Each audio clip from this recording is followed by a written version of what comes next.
Hi all, എൻ്റെ പേര് ദീപിക. ഒരുപാട് പേർക്ക് എൻ്റെ ശബ്ദം കേട്ട് മാത്രമേ പരിചയം ഉണ്ടാവുള്ളൂ. ഞാൻ KS കൊണ്ട് ഒരു അഡ്മിനാണ്.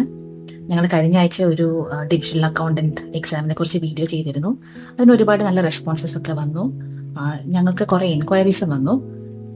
അതിൽ അതിശയിപ്പിക്കുന്ന ഒരു കാര്യം എന്ന് വെച്ചാൽ കൂടുതലും ഗവൺമെന്റ് ഉദ്യോഗസ്ഥരാണ് ഞങ്ങൾ റീച്ച് ഔട്ട് ചെയ്തത്. അപ്പം ഞങ്ങൾക്കൊരു സംശയം വന്നത് ഡയറക്റ്റ് റിക്രൂട്ട്മെന്റ് നടക്കുന്നത് മറ്റു കുട്ടികൾ അറിഞ്ഞില്ലേ എന്നുള്ളതാണ്. ഇത് അക്കൗണ്ടൻസി ബാക്ക്ഗ്രൗണ്ട് ഇല്ലാത്ത ഡയറക്റ്റ് കാൻഡിഡേറ്റ്സ് ആയിട്ടുള്ള ആർക്ക് വേണമെങ്കിലും ഈ എക്സാം എഴുതാം. ഡിഗ്രി സെക്കൻഡ് ക്ലാസ്സോടുകൂടി പാസ്സായുക എന്നുള്ളത് മാത്രമാണ് ഇതിൻ്റെ മിനിമൽ ക്വാളിഫിക്കേഷൻ. പിന്നെ ഇതിൽ ഒരു വേക്കൻസി മാത്രമേ ഉള്ളൂ എന്ന് ആണ് നോട്ടിഫിക്കേഷനിലുള്ളത്. പക്ഷേ ഞങ്ങൾ കഴിഞ്ഞ വീഡിയോയിൽ എക്സ്പ്ലെയിൻ ചെയ്ത പോലെ ഇതുവരെ മെയിൻസ് എക്സാം ആരൊക്കെ ക്വാളിഫൈ ആയിട്ടുണ്ടോ അവർക്ക് എല്ലാവർക്കും അപ്പോയിൻമെന്റ് കിട്ടിയിട്ടുള്ളതായിട്ടാണ് നമ്മൾ കഴിഞ്ഞ 2 തവണയും കണ്ടത്.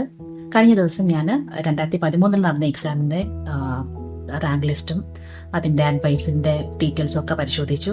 അതിലും സെയിം ആണ്. നോട്ടിഫൈ ചെയ്ത വേക്കൻസീസ് അല്ല, അത് പാസ്സായ എല്ലാവർക്കും അപ്പോയിൻമെന്റ് ലഭിച്ചിട്ടുണ്ട്. അപ്പോൾ നല്ലൊരു ഓപ്പർച്യൂണിറ്റിയാണ് ശരിക്കും വന്നിരിക്കുന്നത്. നിങ്ങൾക്ക് ഇതിനെക്കുറിച്ച് വലിയ ധാരണ ഇല്ലാത്തത് കൊണ്ടാണ് എങ്കിൽ, ഡിവിഷണൽ അക്കൗണ്ടന്റ് എക്സാമിനെ കുറിച്ച് ധാരണ ഇല്ലാത്തതാണെങ്കിൽ ഞങ്ങളുടെ നേരത്തെ വീഡിയോ കണ്ടു നോക്കുക. വളരെ നല്ലൊരു ഓപ്പർച്യൂണിറ്റിയാണ്. ഒരു ഗസറ്റഡ് പോസ്റ്റിലേക്ക് ഡയറക്റ്റ് എൻട്രി കിട്ടാൻ ആകെ വേണ്ടത് ഈ മെയിൻസ് എക്സാമിന്റെ 3 പരീക്ഷകളും മിനിമം ക്വാളിഫയിങ് മാർക്സോട് കൂടി പാസ്സാവുക എന്നുള്ളതാണ്. നിങ്ങൾക്ക് ഒരു 90% ചാൻസ് ഉണ്ടാകും ഇത് ക്ലിയർ ആയാൽ അപ്പോയിൻമെന്റ് ലഭിക്കാൻ വേണ്ടിയിട്ട്. അതുകൊണ്ട് ഒരു വേക്കൻസിയേ ഉള്ളൂ എന്ന് പറഞ്ഞിട്ട് നിങ്ങൾ ആരും നിരുത്സാഹപ്പെടേണ്ട. നല്ലൊരു ഓപ്പർച്യൂണിറ്റി വേസ്റ്റ് ആക്കരുത്. ഞങ്ങളുടെ കഴിഞ്ഞ വീഡിയോ കണ്ടാൽ കുറച്ചും കൂടി ഡീറ്റെയിൽസ് കിട്ടും. Thank you.